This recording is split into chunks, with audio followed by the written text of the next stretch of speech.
is more an áthasúnta bhean seaniu, and I really want to compliment the President for initiating and inspiring this series of reflections as part of the Decade of Centenaries.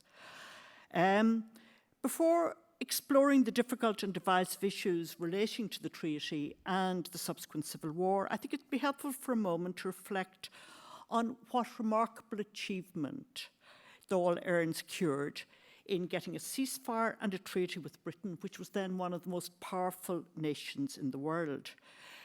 The very limited devolution that was offered in the 1914 Home Rule Act would have left an Irish Home Rule Assembly with significantly less powers than today's Scottish Assembly.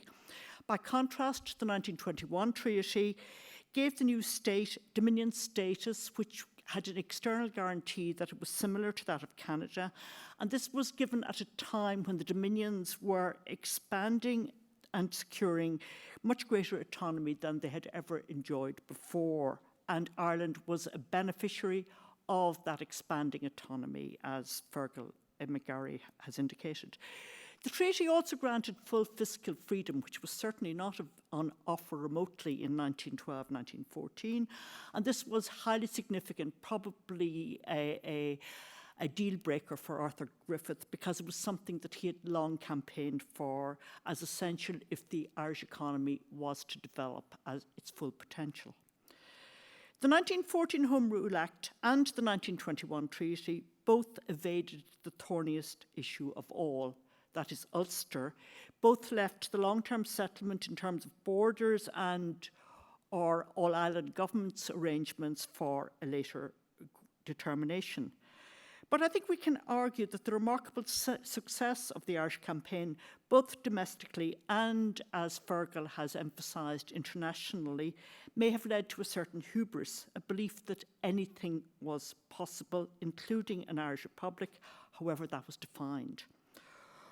All negotiations involve compromises, and De Valera appears to have recognised that, notably in a speech which he gave when he was in the United States in 1920, where he suggested that Ireland would accept a variant of the American Monroe Doctrine. In other words, that because of Ireland's geographical proximity to Britain, it would ensure that an independent Ireland would take account of Britain's defensive interests and never be used to threaten that. De Valera's proposal of external association was a further attempt to reconcile the Irish aspirations to independence with the British demands to retain a continuing association with the Crown.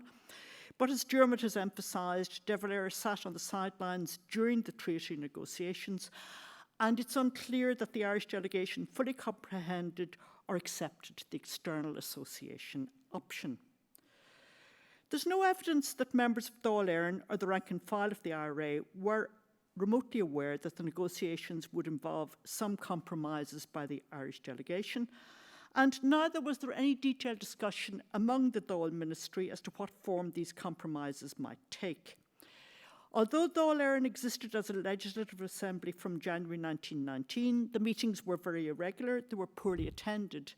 And that's not surprising, because for much of its existence, many members were in prison or on the run, or the Dáil itself was proscribed. But it would have been possible to schedule a number of discussions, debates on these topics following the truce in the summer of 1921, and the Dáil did hold private sessions, so they didn't necessarily have to be open to the public or the media. Such sessions might have injected a much-needed measure of realism into the expectations for the forthcoming negotiations. There were many signals, public and more private, that Britain would never countenance a republic, that it would insist on residual ties, particularly to the Crown and the Empire. And as Fergal has explained, this was an important issue not just for British-Irish relations, but for the whole future of the British Empire. There was also a need to recognise that the Irish delegates were facing a team of very experienced statesmen whose negotiating skills had been honed at the Paris peace talks. They're playing effectively against the world champions of negotiations at this point. Britain, unlike Ireland, had worked out what they were prepared to concede and what was non-negotiable. Furthermore, while Dáil Éireann and the struggle for independence had, as Fergal again emphasised, secured widespread international attention and sympathy, Russia was the only country that had recognised the new state, and Russia at this stage was a complete, was a rogue state, not recognised or acknowledged by many of the key players. The failure to have an Irish independence placed on the agenda at the Paris Peace Conference indicated there was little prospect of securing international recognition, let alone support, for an Irish Republic that was established in defiance of Britain. Symbols mattered immensely to both sides. We're into an area of symbolism and emotion rather than reason on many issues.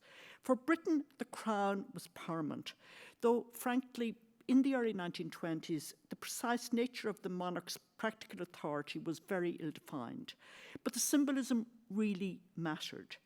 Likewise, the Republic, equally ill-defined, but a term that conjured up the sacrifices of the 1916 leaders, was non-negotiable for many Dáil deputies, and for IRA members, and many members of Cumann na mBan. When the committee that was charged with drafting a constitution for the Irish Free State tried to reconcile these conflicting principles by excluding references to the treaty in the draft constitution, excluding also the oath of allegiance and the monarchy, and including a clause stating that all powers of government are derived from the people of Ireland, which is an implicitly republican form of language, Britain insisted the constitution be rewritten to incorporate the terms of the treaty. The irony is that within a decade, almost all the residual powers of the British government and monarchy over the Irish Free State had vanished, and in the 1940s, an independent Indian Republic was established, which remained and remains today a member of the Commonwealth. This is a case of external association for slow learners. Leaving Ulster aside for a moment, the clause in the treaty which had the greatest potential to constrain an independent Ireland was Britain's retention of 3 naval bases. If that had not been resolved by 1938, Irish neutrality would have been impossible in World War II. But the implications of those bases for an independent Irish foreign policy was not widely discussed during the treaty debates, except by Erskine Childers. And likewise, the question of Ulster and a boundary commission only took approximately 10% of the treaty debates, of interest only to TDs with strong Ulster connections like Sean McEntee or Ernest Blythe. The extensive treaty debates and how the individual deputies voted have been subjected to detailed analysis by many historians who sought to explain the reasons why some deputies voted the way they did. It's clear that these decisions were extremely complex. They cannot be explained by references to geography, social class, age, or any of the normal variables used by social scientists. There was only one coherently identifiable voting bloc. All 6 women TDs voted against the treaty. Some of the male deputies who supported the treaty dismissed the women as mere ciphers for dead male heroes, a criticism that failed to acknowledge that, with the possible exception of Margaret Pearse, who was mother of Patrick and Willie, the women in question had proven records of involvement in the campaign for independence. They were not ciphers. The views expressed by the 6 women deputies were shared by a much wider cohort of women who were members of Cumann na mBan. There were 77 women interned in the aftermath of the 1916 Rising, but there were approximately 600 women interned during the Civil War, which suggests that there was a remarkable increase in female activism in the years between 1916 and 1921. And also that the women were concentrated disproportionately on the anti-treaty side. Now, some of those women are very well known: Hannie Sheehy Skeffington, Mary McSweeney, Constance Markovitz, to name a few.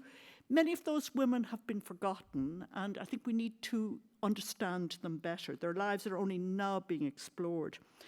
The strength and passion of the women's opposition to the treaty suggests that for politically active women, the Republic symbolised a break with the past and significant change.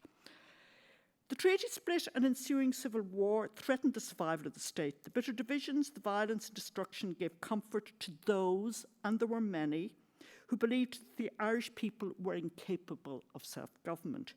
Many commentaries at the time, written from a unionist perspective, some in Ireland and many in Britain, described the conflict as evidence of Irish barbarity and propensity to anarchy.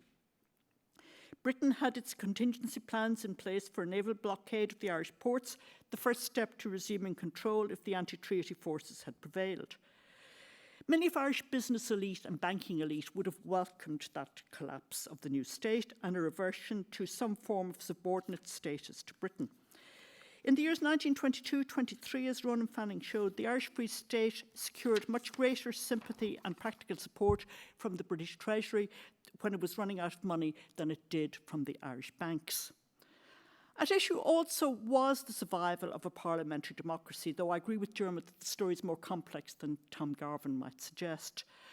The history of Ireland during the years 1912-23 is one of a dialectic between parliamentary democracy and physical force. The tensions between the two strands were evident in the years 1919 to 21, when an elected assembly, Dáil Éireann, coexisted with the IRA. But the Dáil failed to secure effective control over the military, and there was also another secret organisation, the Irish Republican Brotherhood, lurking in the background. The results of the 1922 election indicated that many voters wanted a return to some form of normality. Over 78% of votes in the election went to parties and candidates that supported the treaty settlement, though, as Dermot has noted, up to 3/4 of our IRA volunteers are reported to oppose that settlement. For many young men who were active in the War of Independence, and young women as well indeed, and who were perhaps fated as heroes, normality meant returning to life working on the family farm, the family business, subject to parental dictates, or working as an impoverished urban labourer, or more commonly still unemployment. So it is perhaps not surprising that many were prepared to continue that fight. They weren't unique. In the immediate aftermath of World War I, there were many demobilised soldiers scattered throughout Europe, particularly on the eastern fringes, seeking a new role for themselves and some new form of excitement.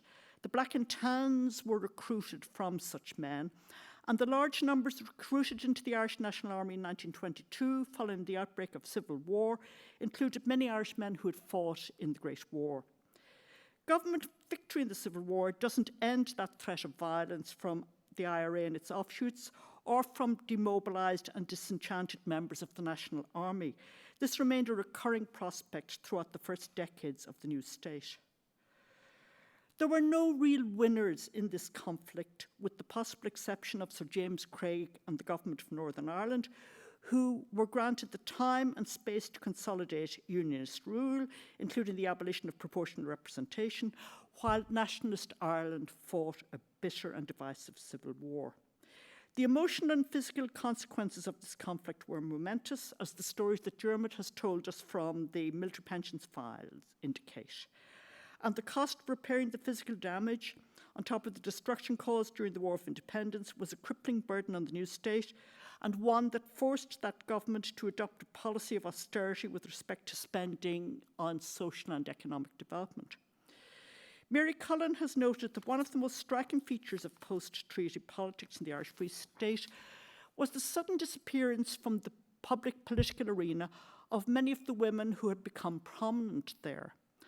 I personally believe that the intellectually pure stance taken by so many talented and committed women who stood by the Republic, not just in 1922, but again in 1927 and later, reiterating their determination not to take their seats in Dáil Éireann, had serious long-term consequences for women's place in Irish politics.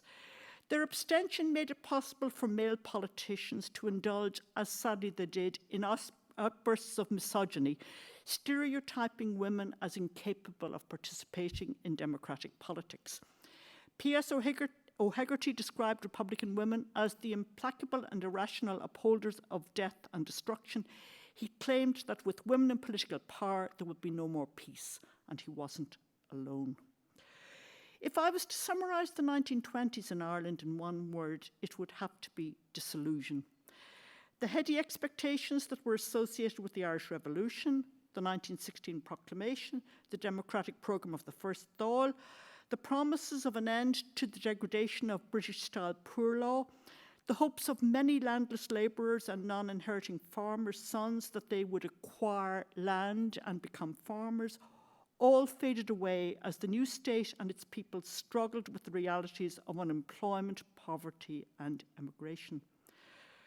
One of the phrases that has been widely used over the decade of centenaries, and Fergal mentioned it in his talk, is the emphasis on shared histories. The history of the treaty and the bitter and violent aftermath was shared by those who opposed the settlement and those who supported it. It's evidence that shared histories are not necessarily happy or harmonious. But I would like to conclude by echoing Dermot's closing words. We do need to show more empathy for the passions that drove many of those who were involved in the Irish Revolution and the challenges that they faced when those heady days were over in adjusting to the mundane and often grim realities of 1920s Ireland. Gurmil Mach.